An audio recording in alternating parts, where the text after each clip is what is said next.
Ó, quão bom e quão suave é que os irmãos vivam em união.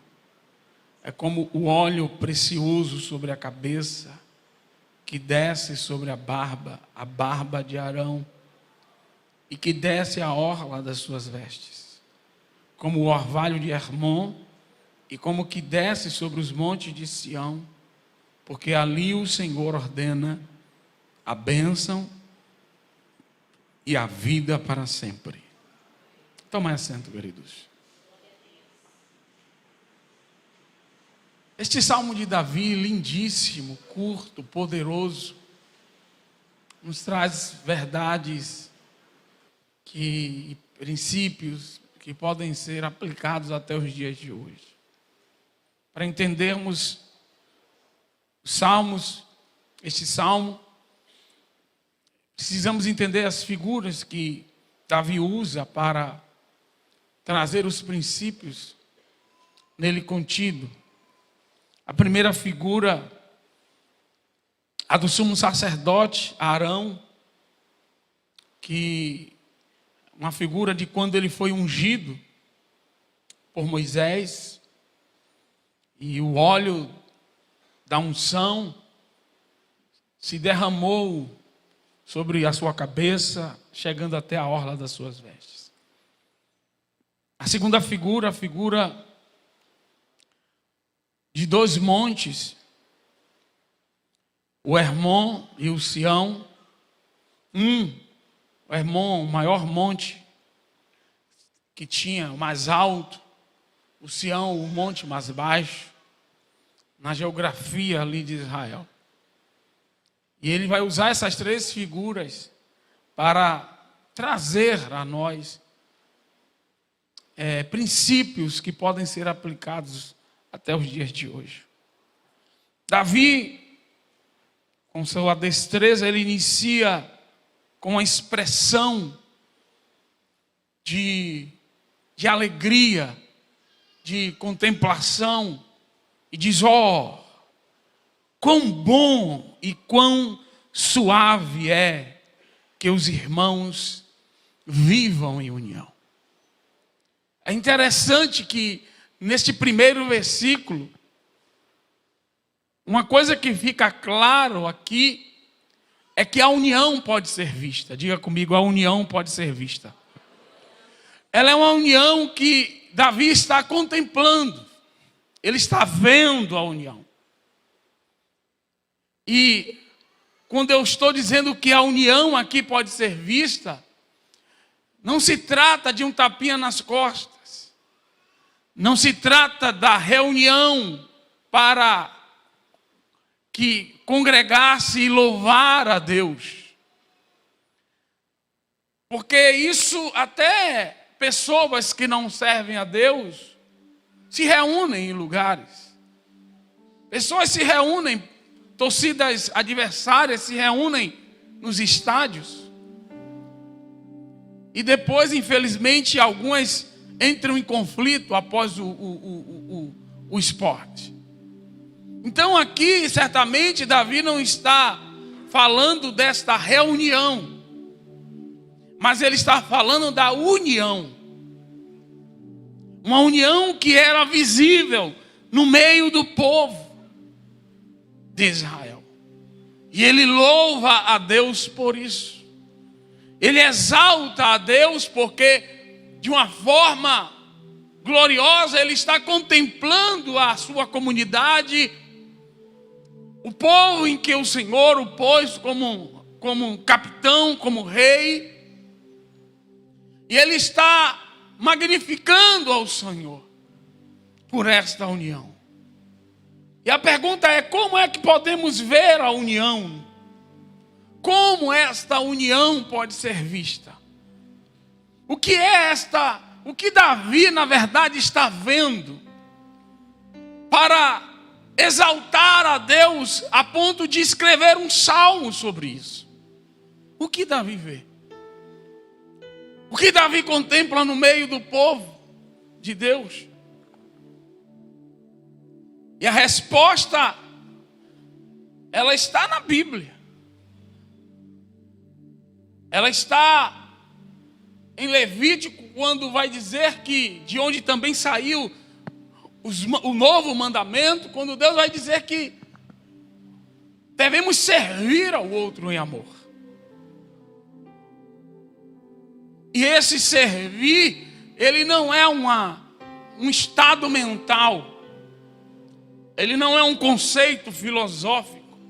Esse amor, ele ultrapassa as páginas ou as telas. Ele se manifesta, ele se torna visível por meio de ações. Ações de mutualidade. Ações de reciprocidade que tem como intuito favorecer ao outro. Então, Paulo vai falar muito bem sobre isso nas suas cartas. Pedro também, Tiago também vai falar sobre isso. Sobre essas ações que fazem com que este amor saia do discurso. Saia, da postagem do Instagram, do TikTok. E ela ganhe, de fato, ações que alguém que está a contemplar a dinâmica daquela comunidade percebe e vê a união daquelas pessoas.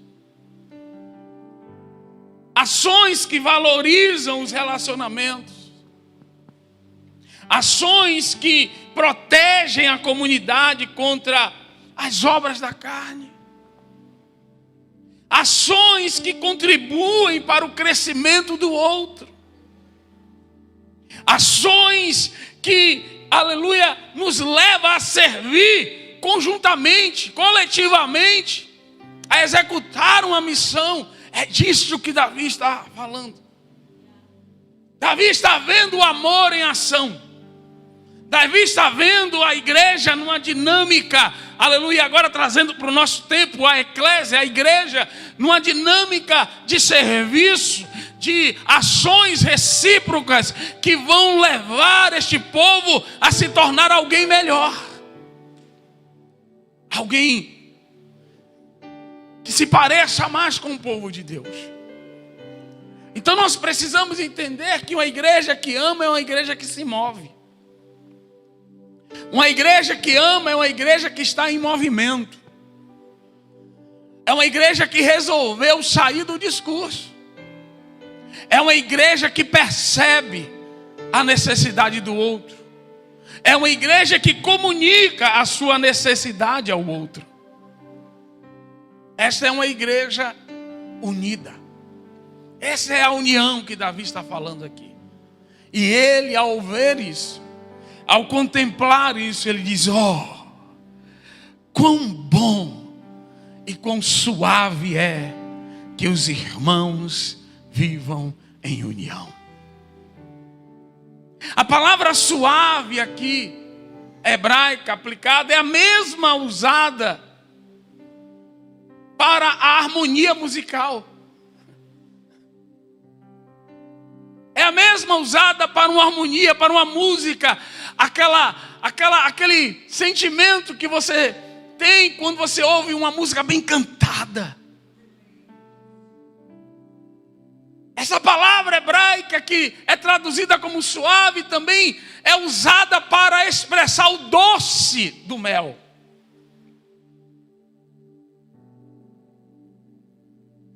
É isso que a comunhão produz em nosso meio. Ela produz doçura. Ela produz agradabilidade. Ela faz com que a gente queira cada vez mais estar juntos. E estar juntos, e estar juntos. Quem está me entendendo aqui? E permanecer e comunicar. É disso que Davi está falando aqui. E aí ele vai introduzir a primeira imagem, a do sacerdote Arão. No dia da sua unção, quando o óleo transbordou sobre ele. Porque assim é a graça de Deus em nossas vidas. Ela transborda. Ela é exagerada. O óleo não se ficou apenas na cabeça. Ele não permaneceu apenas na cabeça. E por que não? Porque era abundante. Diga comigo, as coisas de Deus são abundantes. Deus, quando dá, Ele dá, mas Ele dá com gosto. Quem está recebendo aqui? Aleluia, quem já pegou isso aqui? Deus não economiza para nos abençoar. Deus não economiza para nos capacitar. Deus, Ele quer dar com abundância, porque Ele é bom, porque Ele é benigno, porque Ele é maravilhoso. Então não olhe para Deus, não vá orar ao seu Deus, aleluia, com um sentimento mesquinho, como se Deus queira te punir, te regrar com algo, pelo simples sentimento de querer regrar. Tudo tem um propósito. Mas eu garanto que quando o teu coração estiver pronto, a abundância de Deus virá sobre a tua vida. Tudo é uma questão do coração. Eu estava falando com os irmãos essa semana, a questão é o coração. Às vezes nós não estamos prontos para receber. Então nós precisamos moldar, nós precisamos permitir que o Espírito Santo converta o nosso coração. Porque, irmãos, a bênção de Deus, ela é abundante. Diga comigo, ela transborda. Ela não fica apenas na cabeça, ela sai, desce pela barba, ela pega o peitoral, ela pega, aleluia, a tua cintura, ela pega as tuas pernas, ela chega na orla. Aleluia, profetize, diga assim, a bênção de Deus vai abundar na tua vida. Profetize para as pessoas que estão do teu lado, aleluia, que estão atrás de você. Aleluia, diga, a bênção de Deus vai abundar sobre a tua vida. Aleluia, Deus não é econômico, Deus é exagerado. Deus, Ele quer dar, e Ele quer dar com abundância. A boa medida, recalcada, sacudida, transbordante, Ele vai dar a boa medida, recalcada, sacudida e transbordante. Ele vai dar boa medida, sacudida, recalcada, transbordante. Ele vai te dar.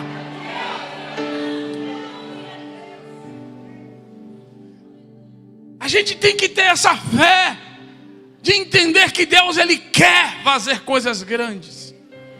Ele quer nos abençoar, não com ninharias, Ele quer, sabe, Ele quer derramar para chegar na orla.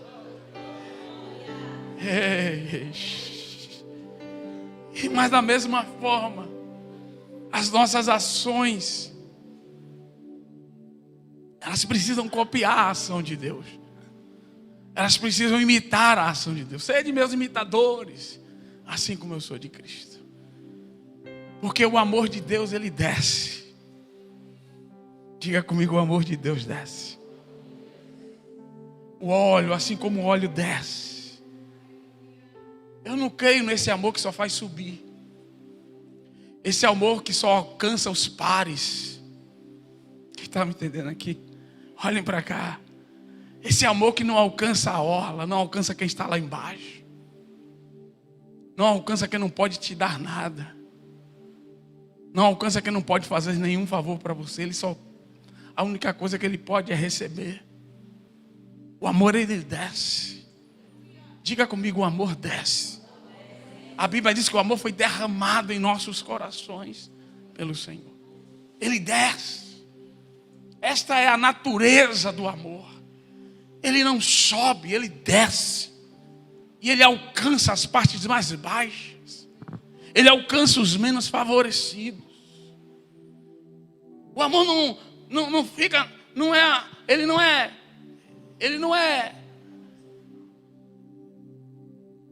ele não está vaporizado.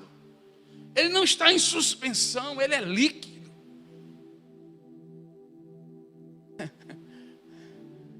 Por isso que a Bíblia diz que ele foi derramado. Porque só o líquido pode ser derramado. O amor é líquido. Ele não consegue ficar em um único lugar. Se quando você derrama ele tem que se espalhar. Ele é compartilhado. Quem está me entendendo aqui? Quando Deus realmente derrama amor em nosso coração, a gente quer fazer isso, a gente quer compartilhar com o outro, a gente quer ajudar, porque Ele não vai derramar apenas para você, Ele vai derramar em abundância. Ele vai transbordar a tua cabeça, Ele vai transbordar todo o teu corpo, aleluia. E naturalmente, aleluia, Ele tem que ser compartilhado.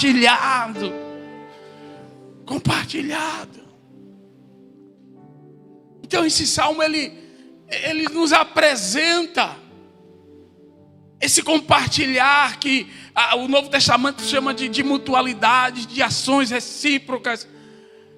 Quando Paulo vai falar, amai-vos uns aos outros, aceitem uns aos outros, saudai uns aos outros, se sujeitem uns aos outros, deixe de julgar uns aos outros, não provoquei uns aos outros, não mintai uns aos outros, não falem mal uns dos outros, perdoai uns aos outros, aconselhe-se uns aos outros, fale uns aos outros com salmos, com hinos, com cânticos espirituais, sirvam uns aos outros, leve os fardos uns dos outros, seja hospitaleiro um dos outros, sejam bondosos uns aos outros, orem um pelos outros. E por aí lá vai. Comunicai-vos uns aos outros as vossas necessidades. Igreja é conexão. Ser igreja é estar conectado. Como um vaso é conectado ao outro, que quando um sente falta, automaticamente ele recebe o transbordar. Não, você não vai dar daquilo que te falta. Você vai dar daquilo que Deus vai fazer transbordar na sua vida.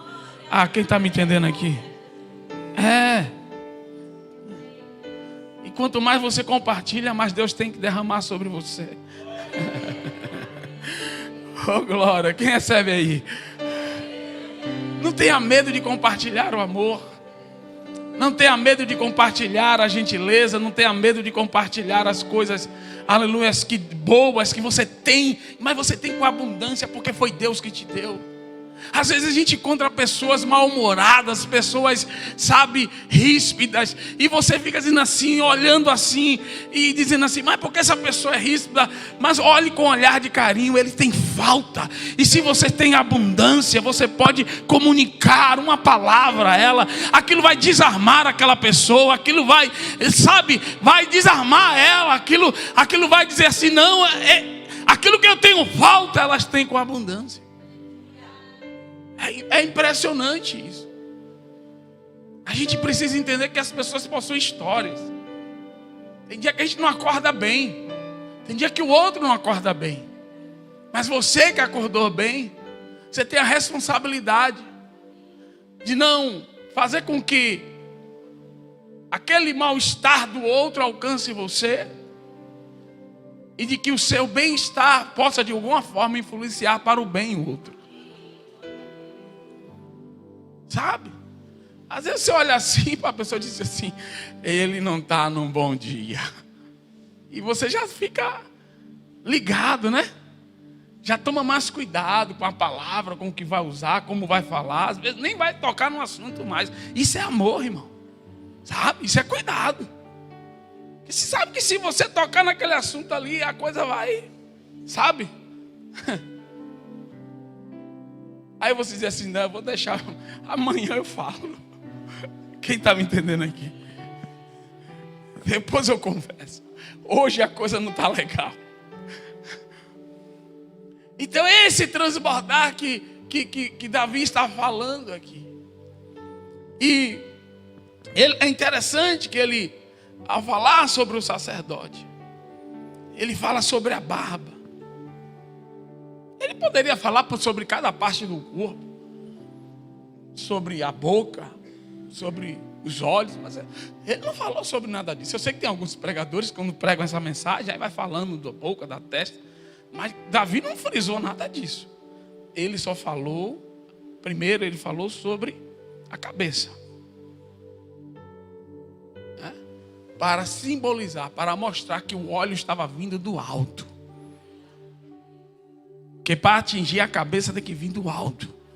Quem está me entendendo? A barba pode vir numa mesma direção. Quem entende aqui? Pode vir, mas a cabeça não. Para atingir a cabeça tem que vir do alto. É Deus quem dá. É Deus quem promove a comunhão. É Deus que muda os corações, né? Que às vezes ruim, ríspido, né? Mas Deus vai quebrando aquela alma, né? Eu fico brincando com a irmã Olívia, com os outros. O almático, esse crente almático, cheio de alma, cheio de emoção. Aí Deus vai trabalhando ele, né? Qualquer coisa é um pavio curto, qualquer coisa explode. Nós somos, às vezes somos assim, a gente dá umas que só Jesus na causa. E Deus quer te tratar, para que Ele possa transbordar sobre você, para que você tenha condições no coração de compartilhar esse transbordar para o outro. E foi isso que Deus fez por meio da vida de Arão. Ele compartilhou a unção dele, primeiro com os filhos dele, com a casa dele. Ele foi ungido, os seus filhos também foram ungidos. Ele como sumo sacerdote, os filhos como sacerdotes. Ou seja, a unção foi compartilhada. A graça foi compartilhada.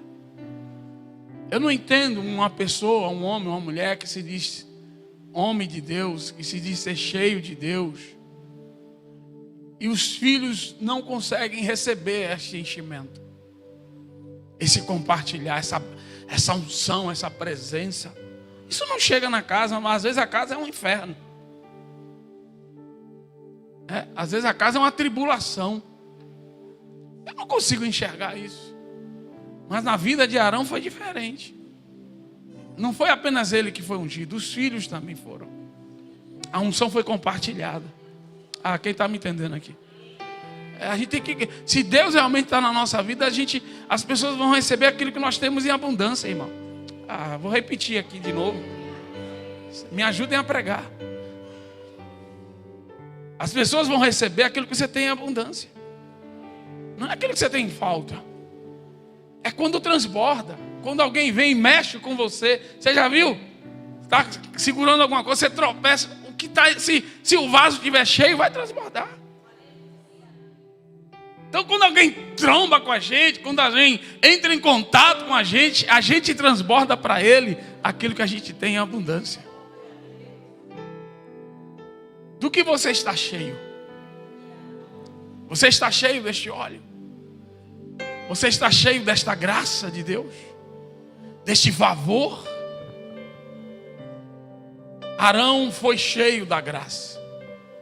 E isso fez com que ele transbordasse sobre a sua barba. É interessante que naquele tempo a barba era sinal de virilidade, de distinção, sinal de sabedoria, de honra. Alguns homens juravam pela barba. Antes jurava pela barba. As barbas não eram aparadas quando as pessoas estavam de luto. Eram arrancadas quando estavam em desespero. Os leprosos não podiam deixar a barba. Em Isaías 7:20, o Senhor ameaçou raspar as cabeças e as barbas dos homens do seu povo, dando a ideia de julgamento divino, de vergonha. Barba fala de caráter, de virilidade, de personalidade.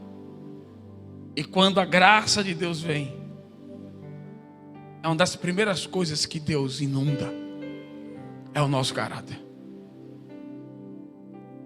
Ele transforma quem nós somos para o outro.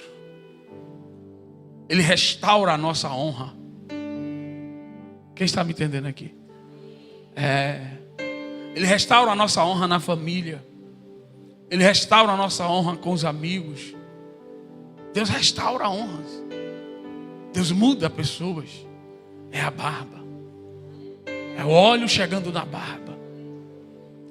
Chegando na sua identidade. em quem você é, em quem você pode se firmar, naquilo que você pode sustentar, porque Deus te fortalece. Você pode sustentar a tua palavra porque Deus é contigo. Quem está me entendendo aqui? Deus não fará com que você seja envergonhado. Deus não fará com que você entre em vergonha, porque a unção, a graça dele chegou à tua barba, chegou à tua identidade, chegou ao teu caráter. Deus vai proteger a tua reputação, a tua imagem. Deixa isso penetrar você, deixa essa graça encher você, deixa ela chegar até aleluia, até a tua característica, até a tua alma, até a tua identidade, até quem você é, quem as pessoas sabem que você é. Chegou nas mãos, no valor de boca. Por quê? Porque Deus quer mostrar qual é a direção da unção. Poderia dizer assim: a barba tocou meus lábios e eu comecei a profetizar.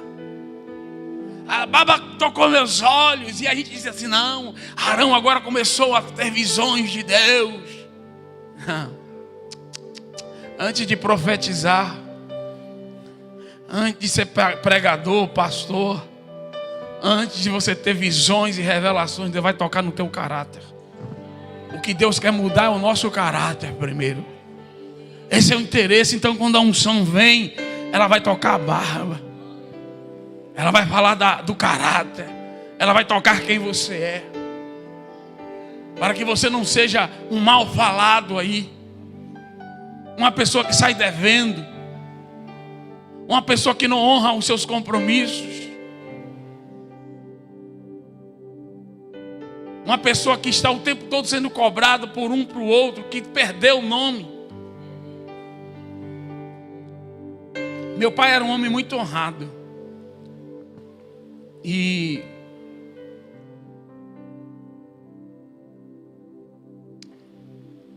uma das coisas que eu mais me lembro é que quando eu chegava nos lugares, eu só precisava dizer de quem eu era filho.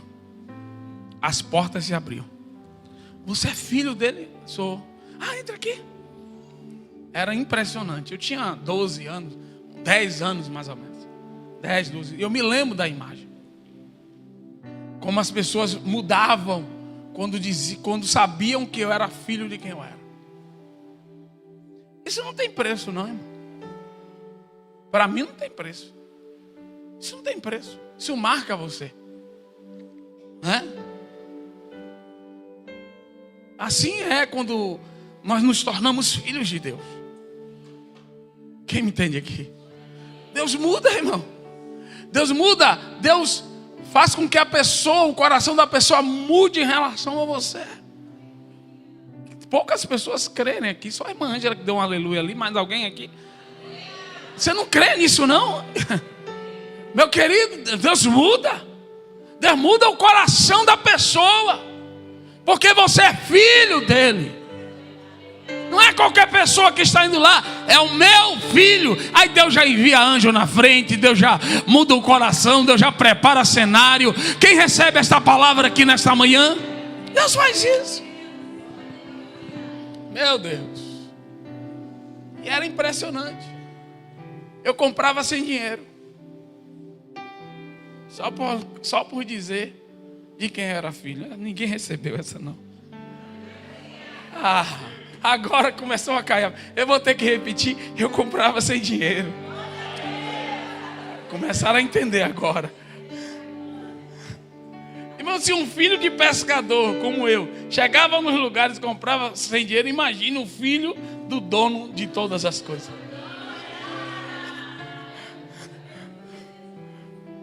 Aí está aí você fazendo conta,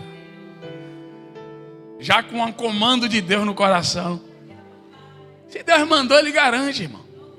Se Deus mandou, Ele garante. Amém? Então barba fala de caráter, de personalidade, de honra, de reputação. Teve um rei que eu não me lembro agora, que raspou a metade da barba dos mensageiros de Israel, para mostrar vergonha, opróbrio. E Deus não vai deixar que isso aconteça na vida daquele que o óleo dele, a graça dele, alcançou o seu coração, o seu caráter. A gente sabe que o óleo na Bíblia muitas vezes é o símbolo da presença de Deus. E este óleo que chegava na barba, depois Davi vai esquecer o peitoral, vai esquecer as pernas, e ele vai dizer que o óleo chega até as vestes, a orla das vestes. Era um vestido, né? Era uma túnica, era um vestido. E agora Davi está dizendo que o óleo chega à orla. Como eu falei a vocês, isso fala sobre a extravagância da graça de Deus. A Bíblia diz que onde abundou o pecado, superabundou a graça. Irmão, para um óleo chegar até a orla, com a quantidade de roupas que Arão tinha, quem já estudou sobre isso sabe, tem que ser muito óleo. É isso que Deus está aguardando para você. Pega a palavra aí, irmão. Eu não vou ficar repetindo toda hora, não. É o que Deus tem guardado para você. É abundância. Deus é extravagante.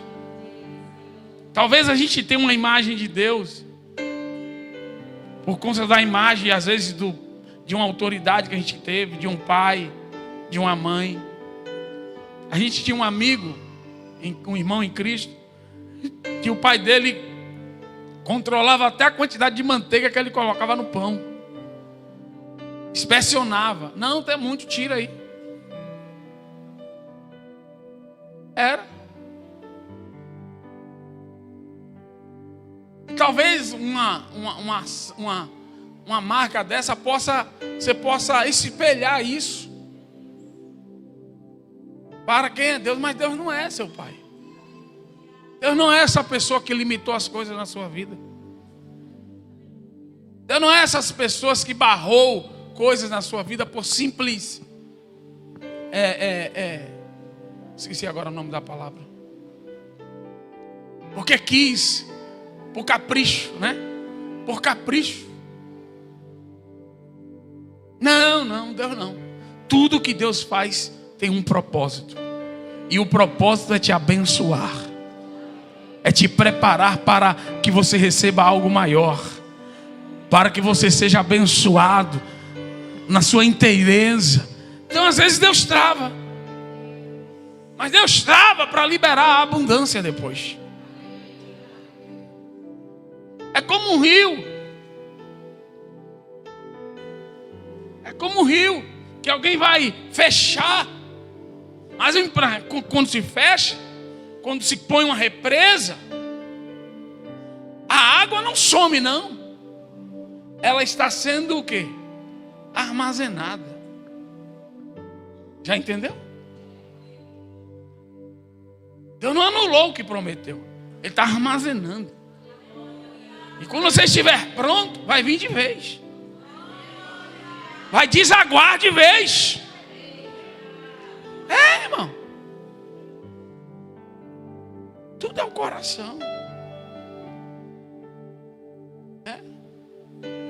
Então entenda que esse amor que desce, que chega até a orla, é um amor que desce e nos comunica com os que estão em situações inferiores, de necessidade, que não estão presentes em nossas vidas, mas que a gente precisa comunicar com essas pessoas. Esse é o amor que desce. Então, Davi está falando sobre isso. E agora ele entra com as duas últimas figuras, dos dois montes. Ele sai da figura do óleo. Ele se volta agora para a figura do orvalho. O óleo e o orvalho. O óleo é algo que acontece. O óleo é algo que Deus, sim, é um momento. Deus derrama. Deus vai lá e faz e a coisa muda. O orvalho é algo que não para de acontecer.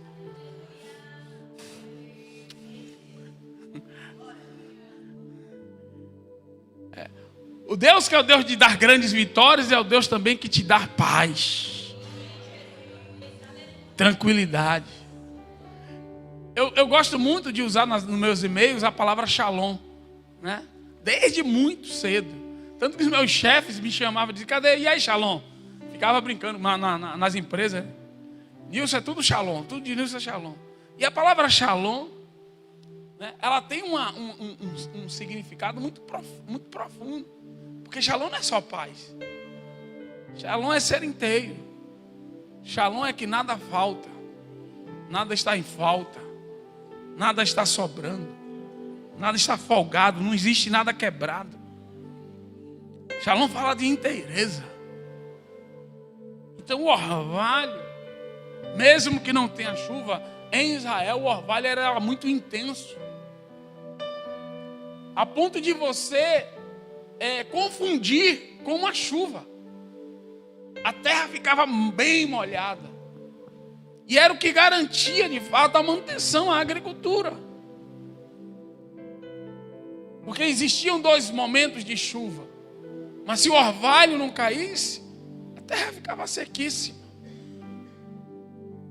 O orvalho é a garantia de que quando você está dormindo, ele está caindo. Deus está preparando as coisas para você. Deus está cuidando das coisas de forma invisível, sem você notar. É isso que o orvalho representa. É a ação de Deus invisível, contínua, que só as pessoas de fora realmente notam. Você está ali imerso ao orvalho, você não sabe que está caindo, você não sabe que você está sendo guardado, você não sabe que você está sendo nutrido, você não sabe que Deus está preparando, que o tempo vai passando e Deus vai preparando. Enquanto você dorme, Deus envia o orvalho.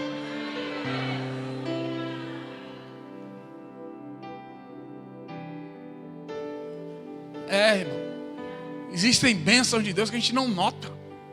Só as pessoas que estão do lado de fora, que olham assim e dizem assim, meu Deus, olha o que Deus está fazendo na vida dela. Rapaz, como eu brinco com alguns irmãos aqui, quem era a Naninha? Eu brinco com o presbítero Alisson. Quem era a Naninha? Quem te viu, quem te vê. E é o orvalho, você está ali dizendo assim, Deus me abençoe, tal Senhor, tá uma luta. E você nem está percebendo que toda noite, aleluia, Deus está derramando orvalho. Deus está te guardando. Quantos livramentos. Aleluia. Quantas vezes Deus te livrou de enfermidades. Quantas vezes acidentes, assaltos. Meu Deus, seu nome foi tirado da lista de dispensa. Quantas vezes, aleluia, o contrato não seria com você. Quantos livramentos. Você não sabe, você não percebe. Deus também não quer te informar. Deus só quer que você saiba que assim como o orvalho cai todas as noites. É disso que Davi está falando aqui. É como orvalho. E isso tudo dentro de um ambiente de comunhão. É como orvalho. Essa comunicação, essa dinâmica, ela nutre a gente. Meu Deus, é muito forte.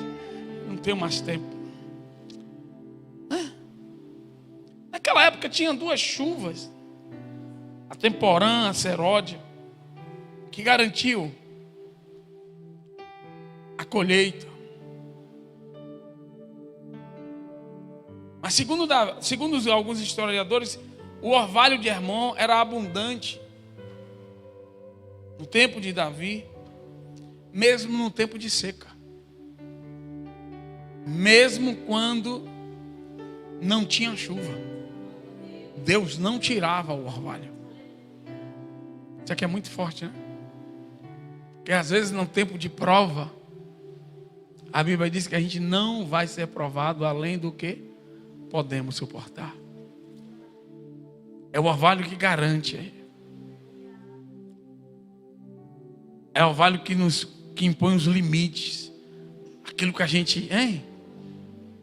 Na seca, o orvalho caía. Deus dizendo, eu estou aqui. Essa luta vai passar. Essa dor vai passar. Eu estou aqui, estou sustentando. Você vai suportar por causa da minha graça. Porque tem luta que Deus não vai tirar, irmão. A gente tem que passar por ela. Agora Deus vai te dar condições de você suportar. Tem poder que vem para a gente passar. Tem poder que vem para a gente suportar.